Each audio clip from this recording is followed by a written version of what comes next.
Hi friends, எல்லாத்துக்கும் வணக்கம். இன்னைக்கு நம்ம பெர்ஃபார்மன்ஸ் மேனேஜ்மெண்ட் அத பத்தி தான் பார்க்க போறோம். இந்த வீடியோல பெர்ஃபார்மன்ஸ் மேனேஜ்மெண்ட் பத்தி நீங்க டீட்டெயிலா தெரிஞ்சுக்கலாம். அதுக்கு முன்னாடி நம்மளோட சேனலை சப்ஸ்கிரைப் பண்ணலாம், சப்ஸ்கிரைப் பண்ணி வச்சுக்கோங்க. அதே போல கூட இருக்கிற பெல் பட்டனையும் பிரஸ் பண்ணி வச்சுக்கோங்க. அப்புறம் இந்த மாதிரி இன்ஃபர்மேட்டிவான வீடியோஸ் உங்களால ஈஸியா பார்க்க முடியும். ஓகே, இப்போ பெர்ஃபார்மன்ஸ் மேனேஜ்மெண்ட் பெர்ஃபார்மன்ஸ் மேனேஜ்மெண்ட் அப்படின்னா என்ன? பெர்ஃபார்மன்ஸ் மேனேஜ்மெண்ட் அப்படிங்கிறது ஒரு சிஸ்டமேட்டிக் ப்ராசஸ் அப்படின்னு சொல்லுவோம். எதுக்காக? ஒரு எம்ப்ளாயிஸோட பெர்ஃபார்மன்ஸை இம்ப்ரூவ் பண்றதுக்கான ஒரு சிஸ்டமேட்டிக் ப்ராசஸ். அது மட்டும் இல்லாம ஆர்கனைசேஷனல் கோல நோக்கி அந்த எம்ப்ளாயிஸை ஃபோக்கஸ் பண்ணணும். அதான் இந்த பெர்ஃபார்மன்ஸ் மேனேஜ்மெண்டோட ஒரு முக்கியமான ஒரு நோக்கமே. ஓகே, அப்போ ஒரு என்ஹான்ஸ் இண்டிவிஜுவல் அப்படி ஒரு டீம் பெர்ஃபார்மன்ஸ், ஒரு டீமோட பெர்ஃபார்மன்ஸ் அதாவது ஒரு இண்டிவிஜுவல் பெர்ஃபார்மன்ஸோட இன்க்ரீஸ் ஆகும்போது ஆட்டோமேட்டிக்கா ஒரு டீம் பெர்ஃபார்மன்ஸ் இங்க இம்ப்ரூவ் ஆகும். அப்படிங்கிறப்ப ஆர்கனைசேஷன் கோல் நம்மளால என்ன பண்ண முடியும் அப்படின்னா மீட் பண்ண முடியும். அது மட்டும் இல்லாம ஒரு கண்டினியூஸ் இம்ப்ரூவ்மெண்ட் கல்ச்சரை டெவலப் பண்றது, எம்ப்ளாயிஸோட எஃபிஷியன்சி இம்ப்ரூவ் பண்றது, இதான் இந்த பெர்ஃபார்மன்ஸ் மேனேஜ்மெண்டோட முக்கியமான ஒரு நோக்கமே. ஒவ்வொரு இண்டஸ்ட்ரிக்குமே பாத்தீங்கன்னா ஒரு பெர்ஃபார்மன்ஸ் மேனேஜ்மெண்ட் அப்படின்னு சொல்லி ஒரு டீம் இருக்கும். அந்த டீமோட மெயின் நோக்கமே என்ன அப்படின்னா ஒரு எம்ப்ளாயி ஆர்கனைசேஷன் கோலை நோக்கி கொண்டு போகணும். அதான் அவங்களோட ஒரு முக்கியமான ஒரு நோக்கமே. சரி, ஓகே. இப்போ இங்க நெக்ஸ்ட் ஒன் பாத்தீங்க அப்படின்னா key compounds of performance management. Performance மேனேஜ்மெண்டோட கீ காம்பவுண்ட்ஸ் என்ன? ஒன்னு கோல் செட்டிங். அதாவது கோல் செட்டிங் அப்படிங்கிறது ரொம்ப ஒரு முக்கியமான ஒரு விஷயம். ஏன் அப்படின்னா ஒவ்வொரு எம்ப்ளாயும் ஒரு கோல் செட் பண்ணும். அப்போ கோல் செட் பண்ணும்போது தான் அல்டிமேட்டா அவங்களால அதை அச்சீவ் பண்ண முடியும். செகண்ட் ஒன் பெர்ஃபார்மன்ஸ் பிளானிங் ரொம்ப ஒரு முக்கியம். ஒரு ஆக்ஷன் பிளான் எடுக்கிறது, நம்ம அதை எப்படி அச்சீவ் பண்ண போறோம். ஆக்ஷன் பிளான் ரொம்ப ரொம்ப முக்கியமான ஒரு விஷயம். Next one continuous monitoring. அவங்களோட பெர்ஃபார்மன்ஸ் எப்படி இருக்கு அப்படிங்கிறத ஃபீட்பேக், அதாவது மானிட்டர் பண்ணி அதுக்கான ஃபீட்பேக் நம்ம கொடுத்துக்கிட்டே இருக்கணும். பெர்ஃபார்மன்ஸ் ரிவ்யூஸ் நம்ம அப்ரைசல் ரிவ்யூஸ் இது எல்லாமே டெவலப் பண்ண அவங்களுக்கு எந்த மாதிரியான ட்ரைனிங் தேவை, இதெல்லாம் பார்த்தீங்க அப்படின்னா பெர்ஃபார்மன்ஸ் மேனேஜ்மெண்ட் கீ காம்போனன்ட்ஸ். சரி, ஓகே. இப்போ நெக்ஸ்ட் ஒன் என்ன அப்படின்னா பெர்ஃபார்மன்ஸ் மேனேஜ்மெண்ட் சைக்கிள். இந்த பெர்ஃபார்மன்ஸ் மேனேஜ்மெண்ட் சைக்கிள் எப்படி ஃபங்க்ஷன் ஆகுது அப்படின்னா planning, monitoring and reviewing and improving. First one planning. பிளானிங்னா என்ன? ஒரு கோல் செட் பண்ணணும். மானிட்டரிங், அந்த பெர்ஃபார்மன்ஸை நம்ம ட்ராக் பண்ணணும். ரிவ்யூவிங்னா என்ன? கண்டக்ட் ஃபார்மல் பெர்ஃபார்மன்ஸ் ரிவ்யூ பண்ணணும். அதாவது அவங்க ப்ராப்பரா பண்றாங்களா இல்லையா, அவங்க என்ன ஸ்டேஜ் இருக்காங்க, அவங்க என்ன சப்போர்ட் தேவைப்படுது. இம்ப்ரூவ்னா என்ன? ரிவ்யூஸை பேஸ் பண்ணி அவங்க டெவலப் பண்ணணும். அவங்க பெர்ஃபார்மன்ஸ் இம்ப்ரூவ் பண்ணணும். இதான் இந்த பிஎம்எஸ் ஓட சைக்கிள். ஓகே, இப்போ கோல் செட்டிங். கோல் செட்டிங்ல நம்ம ஒரு கான்செப்ட் பார்த்திருப்போம். அதாவது ஸ்மார்ட் கோல்ல நம்ம ஃபோக்கஸ் பண்ணலாம். ஸ்மார்ட் அப்படின்னா என்ன? Specific, measurable, achievable, relevant, time. இப்போ நம்ம ஒரு இண்டஸ்ட்ரி இருக்குங்க. ஒரு இண்டஸ்ட்ரியில ஒரு எம்ப்ளாய்க்கு ஒரு டார்கெட் கொடுக்கணும். ஆனா அந்த டார்கெட்டை அவரால் மீட் பண்ண முடியணும். ஓகே, இப்போ ஃபார் எக்ஸாம்பிள் பாத்தீங்க அப்படின்னு வச்சுக்கோங்களேன். இப்போ நீங்க பாத்தீங்க அப்படின்னா அந்த எம்ப்ளாயிஸோட நாலேஜ் பாத்தீங்க அப்படின்னா வேற ஒரு ஏரியாவில் இருக்கும். நம்ம அவங்க இன்னொரு ஏரியாவில் நம்ம ஒர்க் பண்ண சொல்லி அதுக்கான ஹை டார்கெட் கொடுப்போம். அவங்களால கண்டிப்பா பண்ண முடியாது. அப்போ அவங்களால ரியாலிஸ்டிக்கா பண்ண முடிஞ்ச ஒரு கோலை அவங்க செட் பண்ணி அதை நோக்கி அவங்கள ஓட வைக்கணும். அப்ப கோல் செட்டிங் அப்படிங்கிறது கிளியரா இருக்கணும். ஓகே, நெக்ஸ்ட் ஒன் என்ன அப்படின்னா பெர்ஃபார்மன்ஸ் பிளானிங். பெர்ஃபார்மன்ஸ் பிளானிங் நம்ம என்ன பண்ணலாம்? இப்போ ஒவ்வொரு எம்ப்ளாயிஸும் அவங்களோட கோலை அச்சீவ் பண்ணணும். அச்சீவ் பண்றதுக்கான பெர்ஃபார்மன்ஸ் பிளான் அதை நம்ம கிளியரா கம்யூனிகேட் பண்ணணும். எம்ப்ளாயி என்ன எதிர்பார்க்கறாங்க, நம்ம என்ன எதிர்பார்க்கிறோம் அப்படிங்கறத எம்ப்ளாயிஸ்ட நம்ம கிளியரா கம்யூனிகேட் பண்ணணும். அப்படி கிளியரா கம்யூனிகேட் பண்ணும்போது அல்டிமேட்டா அவங்க ஃபோக்கஸ் பண்றதுக்கான என்னது ஆப்பர்ச்சுனிட்டிஸ் நிறைய இருக்கு. அப்ப இன்னும் ஃபோக்கஸ் பண்ணுவாங்க. நிறைய ஐடியாஸ் அவங்களுக்கு தேவைப்படும். ஓகே, நிறைய சஜஷன்ஸ் நிறைய கேட்பாங்க. அல்டிமேட்டா நம்ம என்ன பண்ணணும் அப்படின்னா அவங்க கோலை நோக்கி ஓட வைக்கணும். ஓகே, அதுக்கு தேவையான ரிசோர்சஸ் எல்லாத்தையும் நம்ம அரேஞ்ச் பண்ணி கொடுக்கணும். இப்ப இங்க பாத்தீங்கன்னா மெயின் விஷயம் resources. Ensure employees have the resources needed to succeed.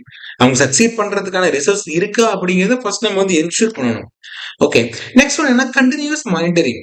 ஏன்னா எந்த ஒரு விஷயமா இருந்தாலுமே கண்டினியூஸ் மானிட்டரிங் இருந்துட்டே இருந்தா மட்டும் தான் இம்ப்ரூவ் ஆகும். ஏன்னா அப்படிங்கிறப்ப நீங்க சடனா மானிட்டர் பண்ணாம விட்டுட்டீங்க அப்படின்னப்ப டவுன் ஆகும். அப்ப ரெகுலரா மானிட்டர் பண்ணும்போது எந்த இடத்துல ஸ்ட்ரகிள் ஆகுது அப்படிங்கிறத பார்த்து உங்களால ஈஸியா வந்து இம்ப்ரூவ் பண்ண முடியும் அந்த எம்ப்ளாயி. இப்ப ஃபார் எக்ஸாம்பிள் பாத்தீங்க அப்படின்னா, இப்போ ஒரு எம்ப்ளாயி கேபிஐ செட் பண்றீங்க. அப்ப அந்த கேபிஐ பாத்தீங்கன்னா நம்ம மந்த்லி மானிட்டர் பண்ணிட்டே இருக்கும்போது அல்டிமேட்டா அவங்களால பாத்தீங்கன்னா ஒரு குவார்டர்லி, இயர்லி இந்த கோலை ஈஸியா அச்சீவ் பண்ண முடியும். அப்ப நம்ம டைரக்டா 1 இயர்க்கு நம்ம ஃபோக்கஸ் பண்ணோம்னு வச்சுக்கோங்களேன், அப்ப அங்க அவங்களால அச்சீவ் பண்ண முடியாது. அப்ப மந்த்லி நம்ம வந்து ஃபோக்கஸ் பண்ணும்போது ஒவ்வொரு மாசமும் என்ன ஸ்ட்ரகிள் ஃபேஸ் பண்றாங்க அப்படிங்கிறது நம்மளால ஈஸியா வந்து தெரிஞ்சுக்க முடியும். இப்ப இந்த கேபிஐ ஃபேக்டர்ஸ் நம்ம இம்ப்ரூவ் பண்ணி அத மந்த் வைஸ் நம்ம அவங்கள என்ன பண்ணணும் அப்படின்னா இம்ப்ரூவ் பண்ணிட்டே இருக்கணும். ஓகே, நெக்ஸ்ட் ஒன் என்ன? Feedback and performance reviews. Feedback கொடுக்கணும். ஆனுவல் ரிவ்யூஸா இருக்கலாம், mid years reviews, 360 degree feedback. 360 degree feedback அப்படிங்கிறது ரொம்ப ஒரு முக்கியமான விஷயம். இப்போ நான் ஒரு எம்ப்ளாயா இருக்கேன் அப்படிங்கிறப்ப, நான் வேலை பார்க்கறது நான் ஒரு 360 பாசிட்டிவ் ஃபீட்பேக் கேட்கும்போது தான் அந்த ஃபீட்பேக் எஃபெக்டிவா இருக்கும். அப்போ ஒரு எம்ப்ளாயியோட பெர்ஃபார்மன்ஸ் வந்து எதை பேஸ் பண்ணி இருக்குன்னா 360 ரிவ்யூஸை பேஸ் பண்ணி தான் இருக்கு. ஓகேங்களா? இன்னும் ரொம்ப ஒரு முக்கியமான விஷயம் அப்படின்னா இந்த best practices be specific aim objective and focus and actionable feedback.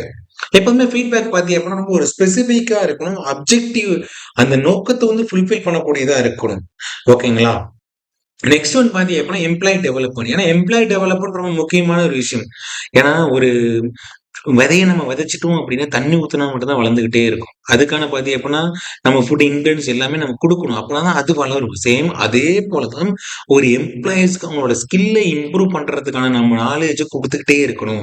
அவங்களோட கரியர் குரோத்தை இம்ப்ரூவ் பண்ணிக்கிறதுக்கான நாலேஜ் கொடுத்துக்கிட்டே இருக்கணும். சம் கோச்சிங்கா இருக்கலாம், ட்ரைனிங் ப்ரோக்ராமா இருக்கலாம்.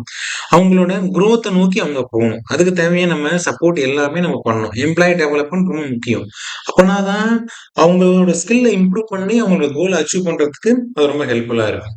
நெக்ஸ்ட் ஒன் பாத்தீங்க அப்படின்னா இந்த பெர்ஃபார்மன்ஸ் மேனேஜ்மெண்ட்ல சம் சேலஞ்சஸ் வந்து நம்ம பேஸ் பண்ணணும். எந்த மாதிரி சேலஞ்சஸ் அப்படின்னா அன்கான்சியஸ் பயாசஸ் நடக்கும். அதாவது சம்மந்தமே இல்லாம யாராவது இன்வால்வ் ஆகி எவாலுவேஷன்ல வந்து அட்ரஸ் பண்றது. சரி, ரியாலிஸ்டிக் கோல் இல்லாம அதான் சொன்ன மாதிரி ஒரு எம்ப்ளாயிஸால வந்து நம்ம அச்சீவ் பண்ண முடிஞ்ச ஒரு கோலை கொடுக்கணும். அதாவது அச்சீவ் பண்ண முடியாத ஒண்ணு கொடுத்துட்டு நம்ம அவங்கள பண்ண சொன்னா கண்டிப்பா அவங்களால பண்ண முடியாது. அதே போல பாத்தீங்கன்னா மேனேஜிங் புவர் பெர்ஃபார்மன்ஸ். அதாவது மேனேஜ்மெண்டோட புவர் பெர்ஃபார்மன்ஸ். இதுவுமே பாத்தீங்கன்னா பெர்ஃபார்மன்ஸ் மேனேஜ்மெண்ட் ஒரு பெரிய சேலஞ்சா ஃபேஸ் பண்ணுவாங்க. Feedback delivery. நம்ம என்ன பண்ணுவோம் அப்படின்னா கன்ஸ்ட்ரக்டிவ் ஃபீட்பேக் கொடுக்கணும். அதாவது அவங்க இம்ப்ரூவ் பண்றதுக்கானது அவங்க அவங்கள மோட்டிவேட் பண்ணிட்டே இருக்கணும். கன்ஸ்ட்ரக்டிவ் ஃபீட்பேக் இது இது கூட ஒரு வகையான ஒரு சேலஞ்சஸா இருக்கலாம். நெக்ஸ்ட் ஒன் பாத்தீங்க அப்படின்னா பெஸ்ட் பிராக்டிசஸ் என்ன அப்படின்னா கன்சிஸ்டன்சி ரொம்ப முக்கியங்க. Apply performance management practice uniformly. எல்லா இடத்துலயுமே ஒரே மாதிரியே இருக்கணும். கிளியர் கம்யூனிகேஷன் இருக்கணும். எம்ப்ளாயிஸ் பத்தி எப்படின்னா ஓப்பன் லைன்ஸ் கம்யூனிகேஷன் இருக்கணும். அதே போல எம்ப்ளாயி இன்வால்வ்மெண்ட். அவங்களோட பெர்ஃபார்மன்ஸ் டிஸ்கஷன்ஸ் அவங்களோட கோல் என்ன அப்படிங்கிறது தெளிவா அவங்களுக்கு தெரிஞ்சிருக்கணும். ரெகுலர் அப்டேட் கொடுத்துக்கிட்டே இருக்கணும். பெர்ஃபார்மன்ஸ் ரிலேட்டடான கோல்ஸ் ரிலேட்டடான அப்டேட் நம்ம என்ன பண்ணணும் அப்படின்னா கொடுத்துக்கிட்டே இருக்கணும். ஓகே, இப்போ இதுல என்ன மாதிரி டெக்னாலஜிஸ் இருக்கு? நிறைய பார்த்தீங்கன்னா சாஃப்ட்வேர் சிஸ்டம் இருக்கு. நம்மளால ஈஸியா ட்ராக் பண்ண முடியும். ஒவ்வொரு எம்ப்ளாயிஸோட பெர்ஃபார்மன்ஸ அவங்களே பார்த்தீங்கன்னா செல்ஃபா அப்டேட் பண்றதுக்கான பார்த்தீங்க அப்படின்னா ட்ராக்கிங் சிஸ்டம், இந்த சாஃப்ட்வேர்ஸ் எல்லாமே இருக்கு. அத நம்ம வந்து யூஸ் பண்ணலாம். ரியல் டைம் ஃபீட்பேக் குடுக்கறதுக்கு இதெல்லாம் ரொம்ப ஹெல்ப்ஃபுல்லா இருக்கும். ஓகேங்களா? இப்போ நீங்க பெர்ஃபார்மன்ஸ் மேனேஜ்மெண்ட் சிஸ்டத்தோட ஃபுல் டீடைல் நீங்க பார்த்திருப்பீங்க. இத ஃபாலோ பண்ணா நமக்கு என்ன பெனிஃபிட்ஸ் கிடைக்கும் அப்படின்னு பார்த்தீங்கன்னா மோர் என்கேஜிங் ஒர்க் என்விரான்மெண்ட் கிடைக்கும். அதே போல பாத்தீங்க அப்படின்னா எம்ப்ளாயிஸோட ப்ரொடக்டிவிட்டி நம்மளால ரெகக்னைஸ் பண்ண முடியும். எம்ப்ளாயி ரிட்டன்ஷன் பாத்தீங்க அப்படின்னா இன்க்ரீஸ் ஆகும். எம்ப்ளாயி என்கேஜ்மெண்ட் அதிகரிக்கும். அதே போல பாத்தீங்க அப்படின்னா அவங்க ஈஸியா ஒரு கோல் செட் பண்ணி அவங்களால அச்சீவ் பண்றதுக்கு இது ரொம்ப ஹெல்ப்ஃபுல்லா இருக்கும். ஓகே. இன்னைக்கு நம்ம என்ன பண்ணணும் அப்படின்னா, பெர்ஃபார்மன்ஸ் மேனேஜ்மெண்ட்ட பத்தி கொஞ்சம் டீட்டெயிலா தெரிஞ்சுக்கிட்டோம். இந்த வீடியோஸ் உங்களுக்கு எந்த அளவு யூஸ்ஃபுல்லா இருந்துச்சு அப்படின்னு சொல்லி மறக்காம கீழ வந்து கமெண்ட் பண்ணுங்க. இந்த வீடியோஸ் புடிச்சிருந்தா உங்க ஃப்ரெண்ட்ஸ் எல்லாத்துக்குமே ஷேர் பண்ணுங்க. இதே போல நெக்ஸ்ட் ஒரு இன்ட்ரஸ்டிங்கான வீடியோட நம்ம அடுத்த பதில மீட் பண்ணுவோம். பாய்.